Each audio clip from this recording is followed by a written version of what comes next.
And maybe we can turn a little so the window's not we're not capturing much of the brightness behind. Hi everyone, welcome to our first Facebook Live. We were just trying to figure out how to get on here. I'm Debbie and this is Rob from White Wizard Games. Hey everybody. And we'll give it a couple minutes to make sure everyone's able to join and now that we've gone live. And while we're waiting, maybe we could chat a little bit about what people have been doing. I know a lot of people are at home, have some extra time. If there's anything fun you've been doing, share it in the comments. We'd love to hear it. What have we been up to, Rob? We've been doing a lot of things with our kids because we're with them 24/7. Yeah, so I think for this whole quarantine period has like a dichotomy where some people are like super bored. There is nothing to do, and for others they're like swamped. We're in the swamped category. We're fortunate enough to be able to work from home. Also, all the kids are home, and also we're dealing with various like work issues, like logistics of getting various fulfillment centers moved around and et cetera. So yeah, it's been fun, crazy. But yeah, we'd love to hear more about what you all are doing. And so we're going to do this every Tuesday at 11 a.m. And hopefully I'm going to be technical support. So if I'm looking this way a little bit, it's just because I'm checking my computer to make sure we're actually live and everything's working okay. Oh, I see a comment. Great. Nice to see you too. And so each week we're going to cover different topics. Today, since it's our first one, I've asked Rob to just chat a little bit about each of our projects, big projects that we have going on, at least the ones that we've announced so far. And also, if you ask questions in the chat, we'll try to answer as many questions as we can. But like I said, we're going to do this every week. This is the beauty of being home 24/7. We can actually be consistent. I wanted to do this before, but with our travel schedule, it was a little hard. So we'll be on every Tuesday at 11. And, eventually when we're back in the office, I'd love to see some of the other people from the team also join in on the live cast. But since Rob and I live together, it's convenient for us to both be on right now. Yeah. And if you have specific topics you'd like to see covered in future sessions, you can write those in the comments as well. Because I think going forward, we'll cover some specific topics that we'll focus on each session. But today we'll try to, give a quick update on everything. And, I'm sure you guys will have some questions in the chat as well. So Rob, the first thing on my list is Epic Digital. So recently we've finally fully launched Epic Digital. One of the really exciting things about Epic Digital is it plays like a TCG, but is not expensive like a TCG. And in fact, in Epic Digital, it is completely free. So you can download the app. You can play against people around the world. You can play against the AI. You can play the campaign. You can build any constructed deck possible in the game. You have access to every card. You can draft as much as you want against specific friends or against random people in the world. And all that is completely free, no charge at all. The only things you spend money on in the game are cosmetics. So we have like foil versions of the cards. So you can have cool like shiny versions of the cards, extra avatars, different background stuff. But that's all cosmetic. It won't give you any game advantage. It just looks cool. So you can buy those. And we also have some competitive events. And much like the Star Realms app, your first entry in the competitive events is free. The arena is actually pretty cool in Epic. The way it works is you get a free entry and you play, and win or lose your game, you'll get a foil card. So you have access to all the cards, you own everything, but you also have a collection of foil versions of the cards. So when you're drafting, if you own a foil version of a card, much like in Star Realms, if you own a foil version of a Star Realms card in the app, when you draft and you have that card in your deck, it appears as a foil. When you're building constructed decks, you can use up to 3 copies of every card in your deck. And the foil, if you own two foil T-Rexes, for example, if you wanted to, you could put 2 foils in your deck and have a third regular one. And so when if you're playing one of your foil ones, it looks extra cool. So win or lose, you get a foil. if you win, you're still in the arena and you get some extra gold. If you lose, you're out. You could spend a little bit of in-game currency, about 20 cents equivalent, to re-enter the arena.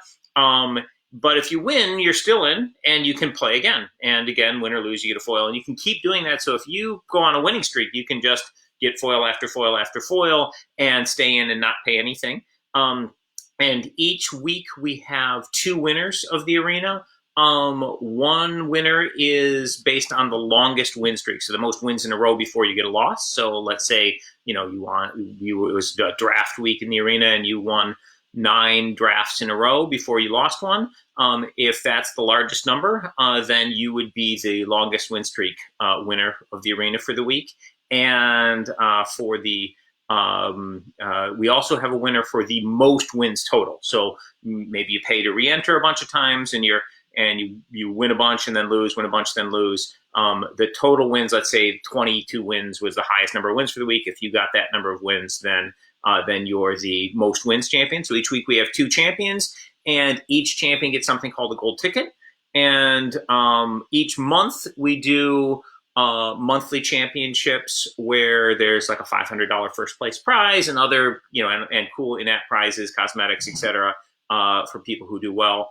And you need a gold ticket to enter one of those. So that's so we have some high-end events for people who do well in it. But if you're a completely casual player, no problem. Everything's free. You can kick around, play against the AI as much as you want. And if you're finding yourself with lots of time on your hands and looking for something to try out and you haven't tried Epic yet, download the app. It's completely free. Kick around with it, and you can have lots of fun.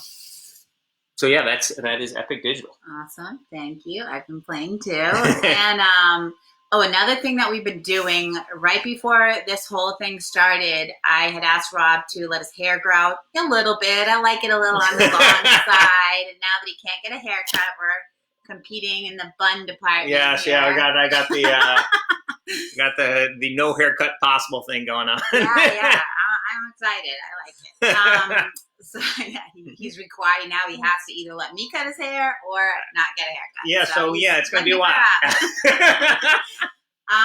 So next we wanted to chat a little bit about Hero Realms. I'll give a quick operations update, and then Rob can talk a bit about the products. Yeah. We have some copies of the products here next to us. So on the operations side, we recently did an update.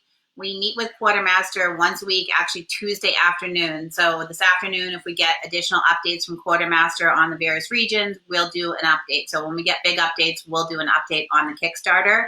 If you were a late backer and you're not getting emails on that, you can always pop over to the Kickstarter page. They're posted and they're emailed to people.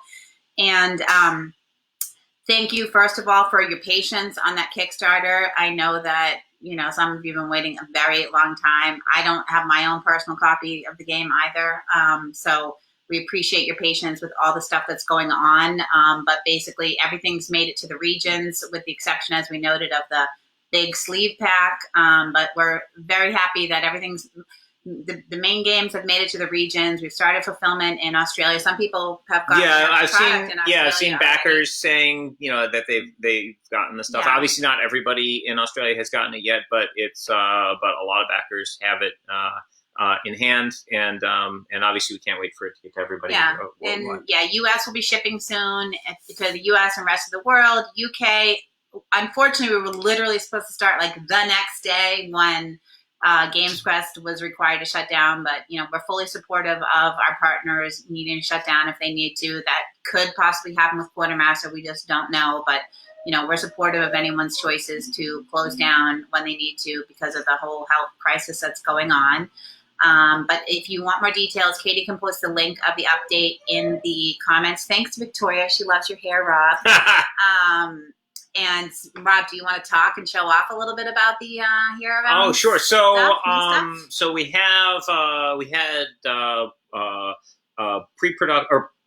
production proofs. So basically, the stuff off the line sent to us before they shipped around the world, so we could verify and make sure it was good. And I have those copies here. Our warehouse in Florida, as Debbie was mentioning, has everything, but Obviously, their shipping has slowed down because they're required to social distance all their people. So that'll be a little bit before it ships. But anyway, I have copies of stuff here, so I can show. So this is the Ancestry Pack. This is a display box like you'd see in your retail store, and we've got the individual packs here that look like this. And so today I'll talk a little bit about the Ancestry Pack, and there's obviously a lot of content in this Kickstarter. So we'll talk about some of the other ones in future weeks. But got doing a little pack open here. So it comes with a little rules thing, which talks about how the Ancestry stuff works, and then of course all the cards here. So when you're playing with the Ancestry, you can play with the Ancestry either without character packs. So for example, if you were doing a PvP game, you could play with Ancestry packs and be like, all right, I'll be a dwarf, you be an elf, and you can, just play with. You can also combine them with character packs. So you could be like an elven ranger versus a dwarven cleric, any combination you want to do. And it works for the campaign. And in the design and development process, we obviously wanted this to be backwards compatible. These people have been playing the campaigns and stuff for a while. So we did not make a human ancestry. If you are playing without the Ancestry Pack, you're playing as a human. And we tried to make it such that all the races were balanced power-wise against a human. So each ancestry that you play with, it'll give you some advantages, but it also gives you some disadvantages in comparison to not playing with an Ancestry Pack, aka being a human. And when you're playing an Ancestry, you will grab the Ancestry card for that race, and just like the character packs, we have a male and female appearing sides of the card, mechanically identical, but just different artwork for whichever you prefer. And there's a little thing at the top which modifies your starting health. So, for example, if you're playing as an elf, you'll have -8 to your starting health. A starting elven wizard, for example, would have 42 health instead of 50 health. But a dwarf has +6 health, so a starting dwarven wizard would have 56 health instead of the human's 50 health. And then each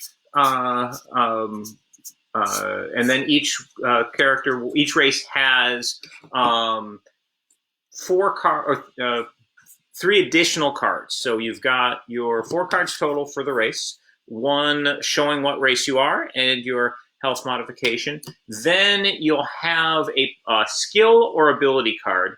And the skill or ability card is just like the ones for the in the character packs, where this is a card that stays in play in front of you, and you get to use it once during the course of the game.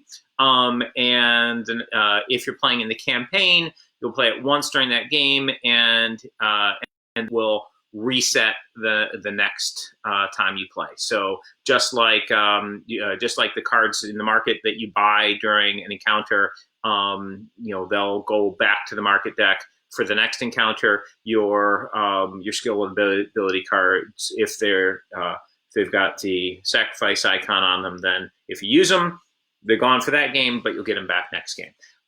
So in the case of the dwarf, you've got the Hammer Strike, which can stun a guard champion. In campaigns, it can be used to stun in your area. So each one of them has mechanics designed so that they can be used PvP or they can be used campaign. Additionally, you'll have cards that get added to your starting deck. So in the case of the dwarf, you've got the hammer, and this is just a hard-hitting weapon. Gives him +3 combat, and then you've got the pick. This one's kind of neat. It gives 2 combat, or you can acquire a gem of cost 2 or less for free. So in the so normally that would be a fire gem, but if there's gems that are other gem cards that are made in the future that cost 2 or less, you can use your pick to get those. At first glance, a casual player might look at the dwarf and just think, "Oh my gosh, this guy's just way better than a human." He's got +6 health. He's got this cool ability. You've got these cards which are pretty good compared to starting cards in your deck. You've got you've got these 2 additional cards. The thing that balances the dwarf versus the human is, while the pick and the hammer are pretty nice, they are weak compared to cards that cost gold that you're going to be buying from the market. And the dwarf doesn't get to take any cards out of his deck to add these. You're just going to have a bigger starting deck. And as people who played a lot know, if your starting deck's bigger, it's hard to trim your deck down to get to the cards that you're buying during the thing. But the dwarf, you've got a lot of extra health, which can be very handy, and you're going to be have some pretty ability to hit fairly hard right out of the gate with your starting cards, and that can be, it can work with like the fighter, where you were already all about having a lot of health and hitting fairly hard. But it can actually be a nice mix when you're if you're playing like the wizard, who's got low starting health, to be able to have that extra boost. And I won't go through all of them, but there are because I could go on for an hour on this pack alone. Well, Rob Gruber was curious if we happen to have the promo card set. I wonder why he's interested in that set. Yeah, I have no idea. A card that looks like him in that set. I don't think we have it here. I think we can have it for our next for the next one though. Yeah, and there's as always, the artists for who work on the projects, they just do really, really great work. I love all the art in our games, and there is just a vast amount of art, because every single one of these cards in the Ancestry Pack has art, unique art for it, and of course, we got the character, the Ancestry cards themselves, which have different art on each side. So no expense was spared in the art category. So so that's the Ancestry Pack. Super fun to play with, and the amount of variety it adds to the play of the game is phenomenal. Because just if you're playing PvP, the number of potential matchups just goes nuts, because you've got before you had a ton of matchups, because you could play the base deck versus the base deck, or you could play cleric versus thief, etc. All the 5 matchups, 5 different character classes you can match up against each other. Now you've got you add to that, you can play just the races against each other, with just the races against each other, or you can do race. So I'm not even sure how many matchups there are currently, but it's a really, really big number. So yeah, we've got a lot of different play, and of course you can play the campaign using the race, the Ancestry Packs to play as different races, and that just adds a ton to the to the replayability and variety in the game. What do we have next on the agenda? If anyone has topics that they want us to jump to, feel free to post it in the comments. But next, I just wanted to make sure we just touch quickly on things. So Star Realms High Alert and Epic Jungle. I don't know if you have a quick update on that. Yeah, so obviously a bunch of stuff got a little bit thrown with this whole pandemic issue. Dealing with issues with our fulfillment centers. The printers were shut down for a while, although those guys are coming back online. Hopefully, everybody stays healthy there. And then our team, of course, everybody had to pack up their offices and move everything home. So we're a little bit behind where we were hoping to be, but on the bright side, everything is going really nicely with that.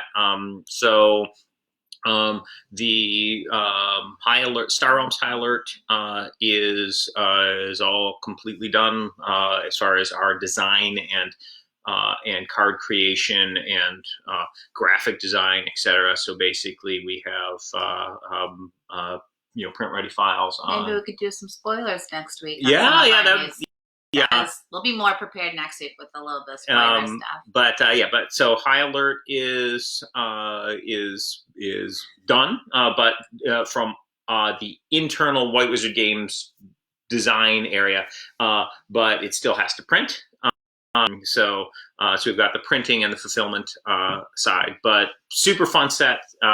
And of course, there were a lot of stretch goal cards, etc. In there in the Kickstarter exclusive First Strike Pack. So if you backed and you've got that one coming, it's got a lot of cool stuff in there. And we're in a similar position on the Epic stuff where all the cards are, we have the art, the cards are designed, etc.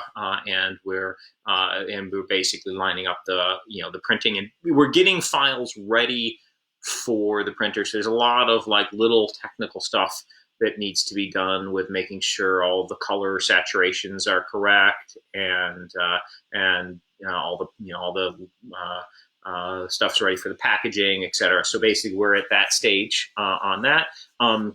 And we've got, for Epic, we've got Epic Duels, Epic Jungle, and Epic Lost Tribe, and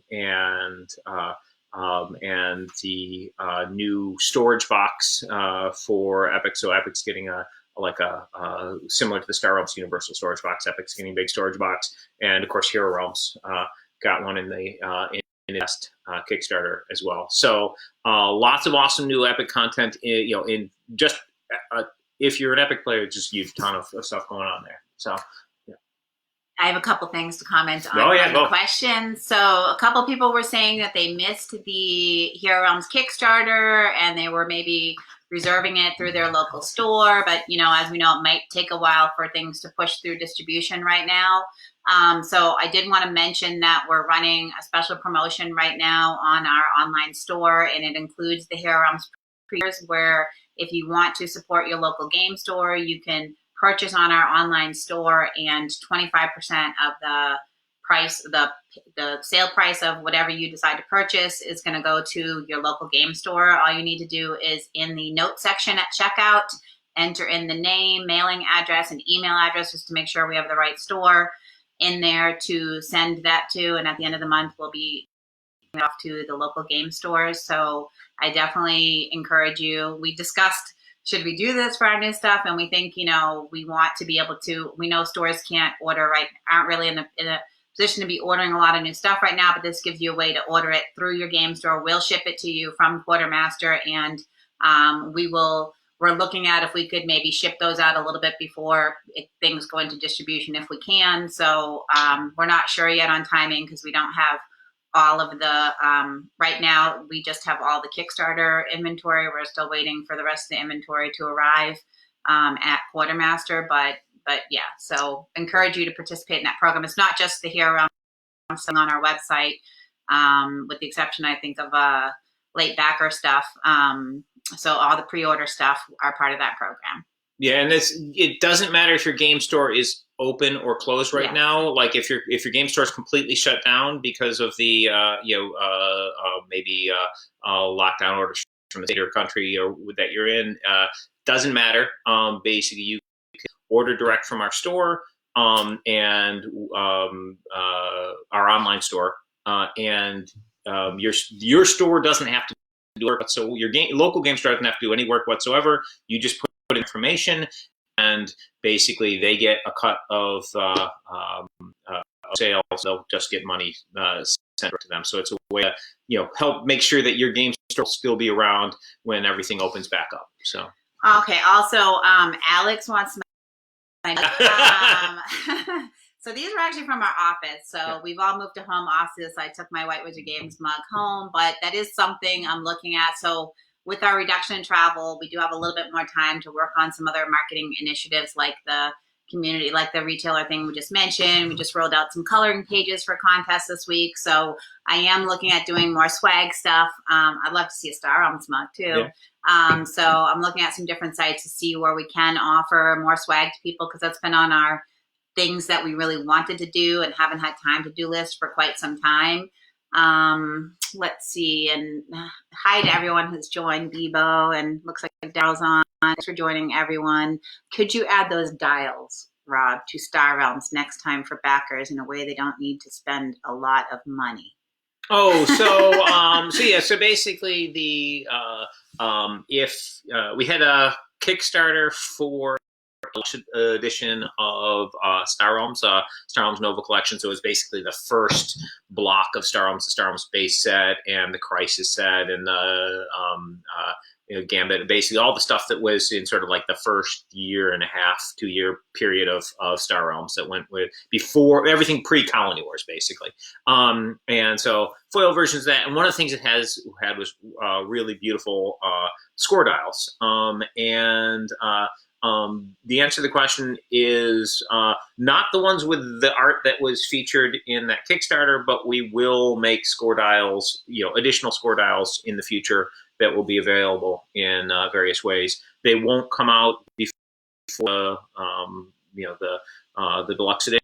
Basically, they'll put under the production pipeline for later on down the road. But yeah, the score dials are great, and we're looking at make them for for all of our games, where they just convenient way to keep scoring really pretty. So not the art that was the Kickstarter exclusive art will obviously stay Kickstarter exclusive, but we'll have different ones down the road.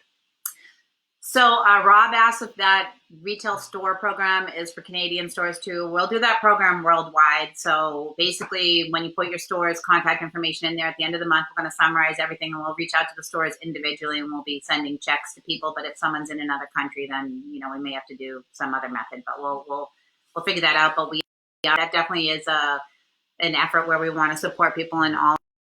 And we could also maybe do product credit if it's in another country, but we'll figure out a way to get you that compensation regardless of what region. Oh, Chemo, hello.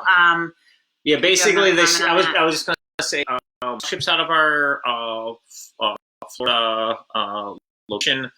To keep in mind, one, because the social distancing required for their staff and such, there's a shipping's taking longer than usual, so be patient with your orders.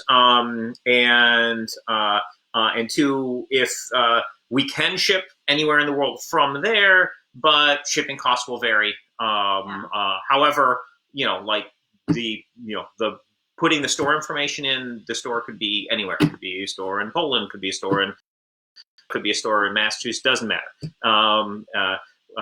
And if you're a store owner, how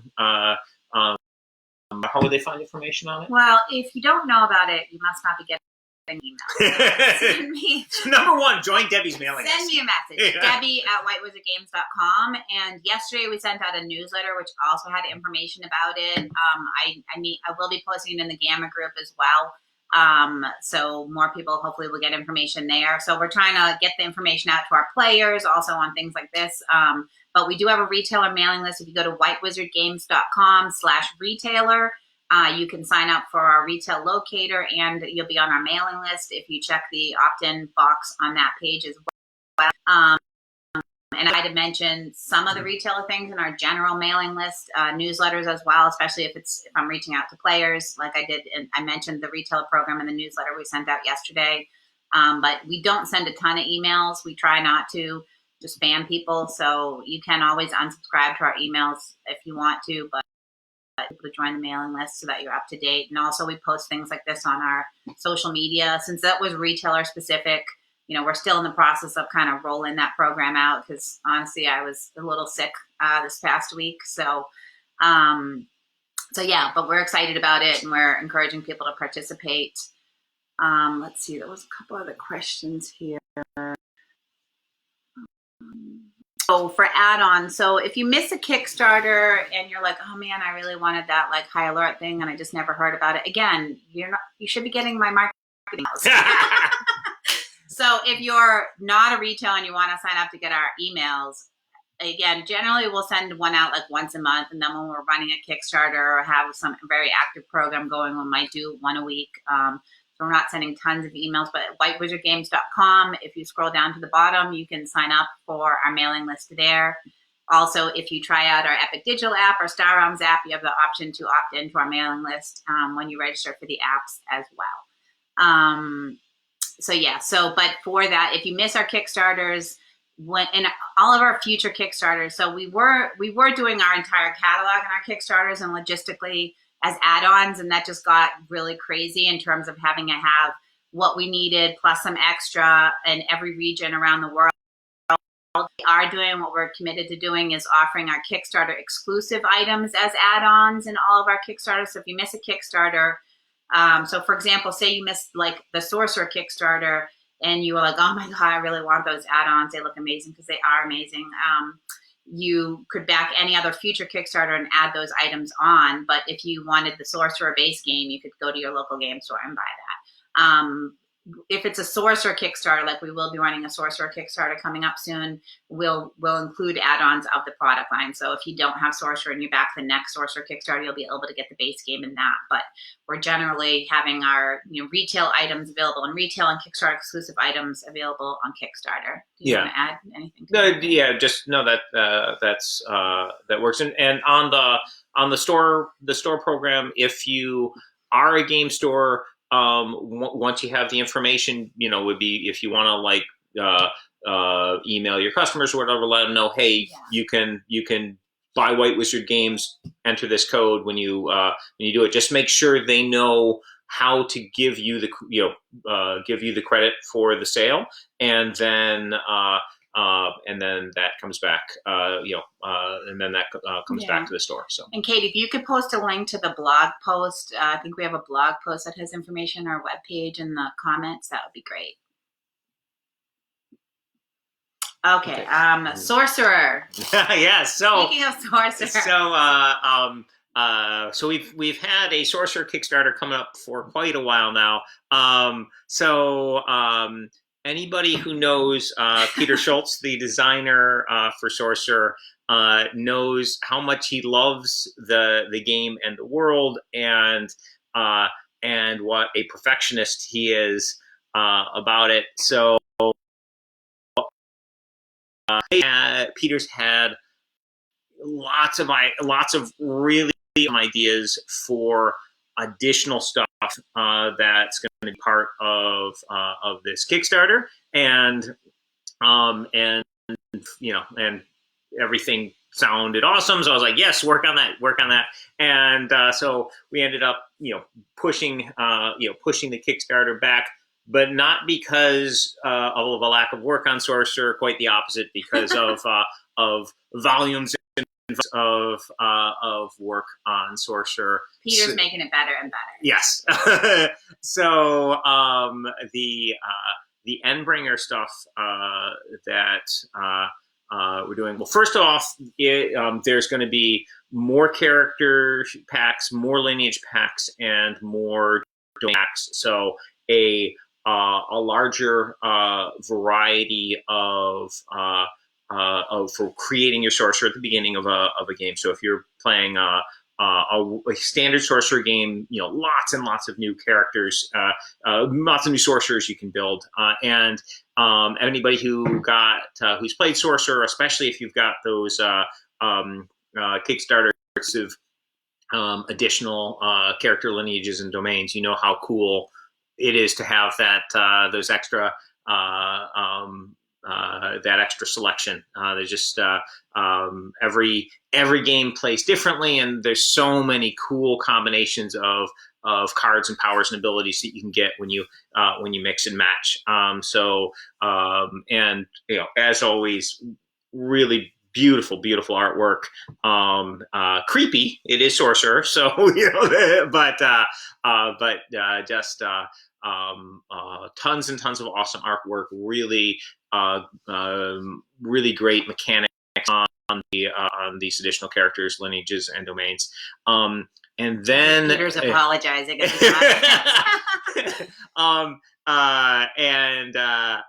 Peter, yeah.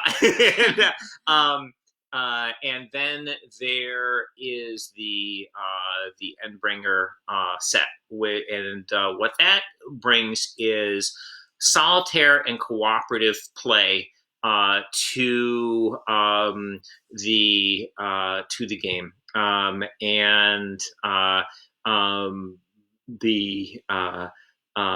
we'll have of course full descriptions and full lore and such on the Kickstarter itself, but I'm gonna do the quick in a nutshell version. Hopefully I won't slaughter Peter's awesome lore too much in this process. But there are these ancient entities, the demigods, basically early children of the dark gods, that were ravenous and were too destructive even for the dark gods themselves. Basically, in there, they would consume humanity, and there would be no one left to worship the gods, etc. And they were locked away by the gods, banished by the gods. And in the process of and then later, of course, humans managed to banish the dark gods to limbo, but unbeknownst to humanity, the dark gods had children with mortals, which had powers. These were the sorcerers, and over the centuries, the sorcerers' existence weakened the barrier between dimensions. The dark gods were able to insert their influence again. Sorcerers' powers returned in full, and this in the Victorian era, and that's where the setting for Sorcerer, the base game, is. And so you've got sorcerers taking over the world, but they don't always agree on who's supposed to be in charge of which areas. So the sorcerers, basically in the base set of Sorcerer, you're playing two different sorcerers or more battling for control of Victorian London. And battles like this are happening all over the world, where sorcerers are battling each other for dominance. All of this chaos has also weakened the barriers that were holding these ancient evils at bay, and they are returning, and they threaten to consume and destroy everything, including the sorcerers themselves. So the sorcerers have to band together to fight this common threat, so that's sort of the general backstory for what's going on. And the gameplay is super cool. So just like when you're creating a character in Sorcerer, take a character pack, a lineage pack, and a domain pack. When you're playing, you do the same thing when you're playing either solo or cooperative in Endbringer. but you also make your opponent the thing that everybody's playing against. So in that, there's 4 different of these man-eaters, these ancient evils that you could fight against. They have a variety of armies. There's 4 different armies that they can lead, and there's also a ritual that they are attempting to perform to basically to bring about an apocalypse. So basically you take a you choose a man eater, you choose an army, and you choose a ritual, and you combine those 3 things together to create the game. And so the combos for play are phenomenal, because you could be playing, different character lineage and domain to create a unique sorcerer, but there's also a unique threat you're playing against. Who's the big bad guy? What kind of army are they controlling? And what are they trying to do? All of that has effect in the game, and this can be played with solo or 2 or 3 players. So you have a solo and cooperative play experience. As you can tell, tons and tons of content in there, and Peter's been doing absolutely phenomenal work on it, and so that we are in the final stages of getting that ready for Kickstarter. Of course, then we'll be continuing to add new content during the Kickstarter campaign in the form of stretch goals, and continue to do design and development after the Kickstarter. But it's super fun. Beautiful work, beautiful artwork, etc. And we're really excited about bringing that to you. And sorry for it taking a really long time, but we like to work on our craft a lot. So we're up to 45 minutes, so I don't want to go much longer. We really, really appreciate everyone's time hanging out with us for this long. But I wanted you to. So I think next week we talk about Kapow and Robot Quest, and some spoilers for the other games that we've talked about. But you might want to just check Kapow Dice in the Robot Quest box here, just as a teaser, so people know what's coming next week. So we've got so many that we've got in the works. Really awesome stuff, working with great designers all over the world. So really exciting. So we have a superhero dice combat game called Kapow. It is a little company, team of local game designers in New England, Two-Ton Porcupine. Created it, and we actually saw it at Boston Festival of Indie Games, little thing that's put on by MIT, right? It has been at MIT historically. It's now moved to Harvard. Oh my! Okay. But Harvard is a very nice location. Yeah. It's okay, But yeah, so it's run by an independent organization, an awesome team of people, and they have held it at MIT for years, and it's outgrown the MIT Athletic Center, so now it's moved to Harvard. Besides making our MIT alum Debbie sad, the Harvard location is great as well. It's used to go to Cambridge. Yeah, but yeah, we had a booth next to those guys, and the energy around their booth was really cool. And I talked to them and checked out the game, and it actually was a phenomenal match to the type of game we make, because it's fast, it plays quickly, easy to understand. It feels a lot like, while the mechanics are wildly different from Star Realms, it feels a lot like playing a game of Star Realms, and sort of how easy it is to learn and fun, and you want to play again when you're done, etc. And that involves your superhero. You have starting health, and you have a pool of dice that you use. And you roll the dice, and you can assign them to different maneuvers. You can attack and defend. You're trying to reduce your opponent's score down to 0, and you can also power up to buy more dice. And the gameplay is fast and fun. Save some for next week. Yeah. And it's got cool dice, so it's got custom, like these custom colorful dice that there's a bunch of different colors in the game, but you also have these customizable dice which have faces that you can add onto them during play. So we'll do a full description of Kapow next week, but that's also going to be coming to Kickstarter soon. We're going to be launching the base set for Kapow, and we have a new volume 2 of standalone, much like you have the Star Realms base set and Colony Wars and Frontiers. We'll have a new box set for Kapow coming out. So that's super cool. We'll talk more about that next week. And just a tease. And then, all right, quick teaser again. We'll go into this later. Robot Quest.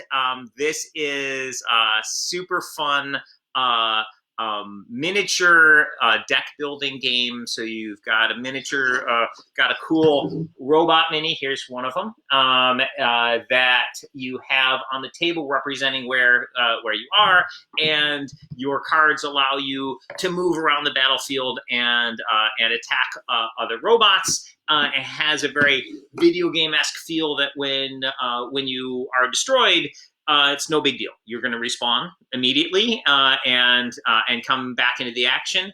And basically, every time you blow up an opposing robot, you get some victory points. If you can get to once the victory point pool is empty, player with the most points wins the game. And it's fast, it's fun, beautiful. Beautiful world. Adorable too. Adorable art. We're working with the guys at Perfect Day on Robot Quest. They have amazing IP and a really beautiful fun anime feel. So that game's super cool, and we'll have more teasers about that. That'll be coming to Kickstarter a little bit later on. So as you can tell, we've got lots and lots of cool projects in the works. Yeah, so I think that's everything for today. This went longer than we thought. So if you have specific topics you would really, really like to see next Tuesday, again, this is going to happen every Tuesday at 11 Eastern Time. Drop it in the comments below, and we will take a look at that when we plan for next week. And be active in the comments. I think starting next week, I was thinking, maybe we should do a little giveaway to people that comment to encourage people to participate. So we love participation. We appreciate all the questions and comments here. And this was our first Facebook Live ever. Since we've been doing a lot of Zoom lately, I kind of feel a little bit more comfortable we've been doing Zoom happy hours and so thanks for joining, and drop in the comments if you want to see anything else. And I think the video will be available on our Facebook page. I hope we figure out the tech properly. Yeah. I think it automatically will be. So yeah, thanks a lot. Thank you, guys. Bye. Now I have to figure out how to end this. Let's see. Bye. Bye.